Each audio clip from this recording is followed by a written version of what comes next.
સમાજ ગૌરવ એવોર્ડ 2026 અમદાવાદમાં વિવિધ ક્ષેત્રના પ્રેરણાદાયી વ્યક્તિત્વોનું થશે સન્માન. સોનુ સૂદની ઉપસ્થિતિમાં અમદાવાદમાં યોજાશે સમાજ ગૌરવ એવોર્ડ 2026. ગુજરાતના સમાજ, ઉદ્યોગ અને શિક્ષણ ક્ષેત્રના અગ્રણી ચહેરાઓને મળશે સમાજ ગૌરવ એવોર્ડ 2026. અમદાવાદ ગુજરાતના વિવિધ ક્ષેત્રોમાં ઉત્કૃષ્ટ યોગદાન આપનાર ઉદ્યોગ સાહસિકો, સમાજસેવીઓ, શિક્ષણવિદો, નવાચારકો, કલાકારો તેમજ પ્રેરણાદાયી વ્યક્તિત્વોને સન્માનિત કરવાના ઉદ્દેશ સાથે રફતાર હેડલાઇન ન્યૂઝ દ્વારા સમાજ ગૌરવ એવોર્ડ 2026 નું ભવ્ય આયોજન 14 જૂન 2026 રવિવારના રોજ સાંજે 5 વાગ્યે the forum club O7 road, Shela Bopal, Ahmedabad ખાતે કરવામાં આવ્યું છે. આ સમારોહ ગુજરાતના વિવિધ ક્ષેત્રોમાં નોંધપાત્ર યોગદાન આપનાર વ્યક્તિઓ અને સંસ્થાઓને સન્માનિત કરવા માટેનું એક પ્રતિષ્ઠિત મંચ બનશે. આ ભવ્ય સમારોહમાં દેશના જાણીતા અભિનેતા અને સમાજસેવક સોનુ સૂદ વિશેષ અતિથિ તરીકે પોતાની ઉપસ્થિતિ નોંધાવશે. તેમની સાથે ઉદ્યોગ, શિક્ષણ, આરોગ્ય, સામાજિક સેવા, સ્ટાર્ટઅપ ઇકોસિસ્ટમ, સંસ્કૃતિ અને કલા સહિતના વિવિધ ક્ષેત્રોની અનેક પ્રતિષ્ઠિત હસ્તીઓ પણ કાર્યક્રમની શોભા વધારશે. આ આયોજન રફતાર હેડલાઇન ન્યૂઝના મેનેજિંગ ડિરેક્ટર મુકેશ ગોયલના નેતૃત્વમાં તથા આદરણીય કિશનદાસજીના આશીર્વાદથી યોજાઈ રહ્યું છે. સમારોહના પ્રેઝન્ટિંગ પાર્ટનર તરીકે અયોધ્યા ગ્રુપ, શ્રી રામજી ગ્રુપ જોડાયેલા છે, જેનું પ્રતિનિધિત્વ હિમાંશુ અગ્રવાલ અને સમીર શુક્લા કરી રહ્યા છે. કાર્યક્રમને અનેક પ્રતિષ્ઠિત સંસ્થાઓનું સહયોગ પ્રાપ્ત થયું છે. મુખ્ય સહયોગી તરીકે ઈશા રિયલ એસ્ટેટ ડેવલપર્સના ચેરમેન મહેશ કુશવાહા આયોજન સાથે જોડાયેલા છે. ઉપરાંત સહયોગી ભાગીદારો તરીકે સારાંશ ફાઉન્ડેશનની ડિમ્પલ ગોયનકા, સિલ્વર ઓક યુનિવર્સિટીના chairman Sheetal Agarwal, Shyam group of કંપનીઝના H.P. ગુપ્તા તથા R.K. ટ્રેડિંગના વિનોદ અગ્રવાલનો મહત્વપૂર્ણ સહયોગ પ્રાપ્ત છે. તેમજ કે જ્વેલ્સના કૈલાશ કાબરા સપોર્ટિંગ પાર્ટનર તરીકે જોડાયેલા છે, જેના કારણે આ પ્રતિષ્ઠિત સમારોહને વધુ ગૌરવ અને મજબૂતી પ્રાપ્ત થઈ છે. આયોજકોના જણાવ્યા અનુસાર, સમાજ ગૌરવ એવોર્ડ 2026 માત્ર એક સન્માન સમારોહ નથી, પરંતુ સમાજ, ઉદ્યોગ, શિક્ષણ, આરોગ્ય, નવાચાર અને જનકલ્યાણના ક્ષેત્રોમાં સકારાત્મક પરિવર્તન લાવનાર વ્યક્તિઓ અને સંસ્થાઓના યોગદાનને બિરદાવવાનો એક મહત્વપૂર્ણ પ્રયાસ છે. આ મંચ ઉત્કૃષ્ટ કાર્યને માન્યતા આપવા ઉપરાંત સમાજમાં પ્રેરણા, નેતૃત્વ અને સકારાત્મક વિચારધારાને પ્રોત્સાહન આપવાનું કાર્ય કરશે. આ પ્રસંગે રફતાર હેડલાઇન ન્યૂઝના મેનેજિંગ ડિરેક્ટર મુકેશ ગોયલે જણાવ્યું કે, સમાજ ગૌરવ એવોર્ડ 2026 અમારા માટે માત્ર એક સન્માન સમારોહ નથી, પરંતુ સમાજમાં અસાધારણ કાર્ય કરનાર વ્યક્તિઓ પ્રત્યે આદર અને કૃતજ્ઞતા વ્યક્ત કરવાનો અવસર છે. અમારો ઉદ્દેશ ગુજરાતના એવા ચેન્જમેકર્સને એક મંચ પર લાવવાનો છે, જેમની સિદ્ધિઓ સમાજ માટે પ્રેરણાસ્ત્રોત બની રહી છે અને જેઓ પોતાના કાર્યોથી સકારાત્મક પરિવર્તન સર્જી રહ્યા છે. અયોધ્યા ગ્રુપ, શ્રી રામજી ગ્રુપ તરફથી હિમાંશુ અગ્રવાલ અને સમીર શુક્લાએ જણાવ્યું કે, સમાજ ગૌરવ એવોર્ડ 2026 એક પ્રેરણાદાયી મંચ છે, જે સમાજ અને ઉદ્યોગ જગતમાં ઉત્કૃષ્ટ યોગદાન આપનાર વ્યક્તિત્વોને સન્માનિત કરવાની સાથે સકારાત્મક પરિવર્તનની ભાવનાને વધુ મજબૂત બનાવે છે. આવા આયોજનો માત્ર સિદ્ધિઓનું સન્માન જ નથી કરતા,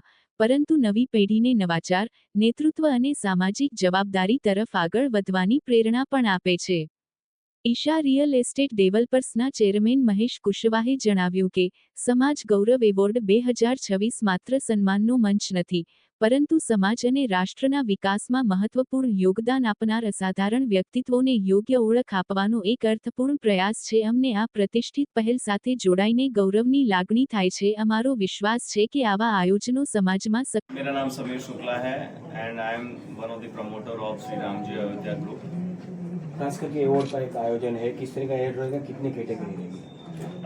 इसमें मल्टीपल कैटेगरीज है। समाज के हर दृष्टिकोण से, हर ग्रुप से जितने भी लोग सेवाभावी हैं और अपने अपने फील्ड में काम करें, चाहे वो स्पोर्ट्स हो, मीडिया हो, एंटरटेनमेंट हो, वो और भी मतलब सोशल प्रोफाइल हो, CSR एक्टिविटीज़ हो, उससे रिलेटेड प्रोफाइल्स हैं। क्या मैसेज अयोध्या ग्रुप क्यों जुड़ा हुआ है इससे, ये अवार्ड में क्यों जुड़ा?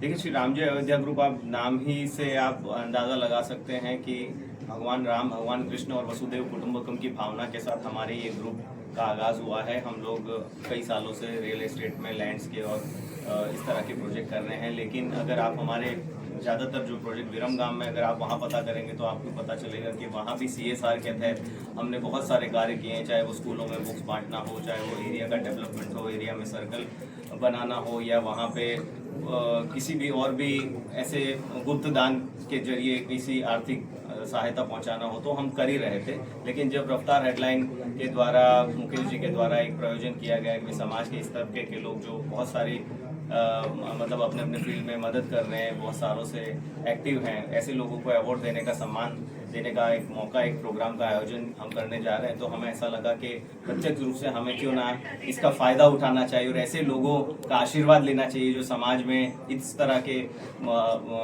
ज़रूरतमंद लोगों की मदद कर रहे हैं। तो हमारे लिए सौभाग्य की बात थी कि हम लोग इस तरह के अवार्ड में शामिल होते और हर प्रतिवर्ष इस प्रकार के आयोजन में हम लोग प्रेरणा देके आगे बढ़ते, इनको अवार्ड देते। और इसमें स्पॉन्सरशिप करना, ये स्पॉन्सरशिप एक्चुअली तो हमारे लिए स्पॉन्सरशिप थी कि हमें भगवान की कृपा और आशीर्वाद मिलने वाला था, इसीलिए हम जुड़े।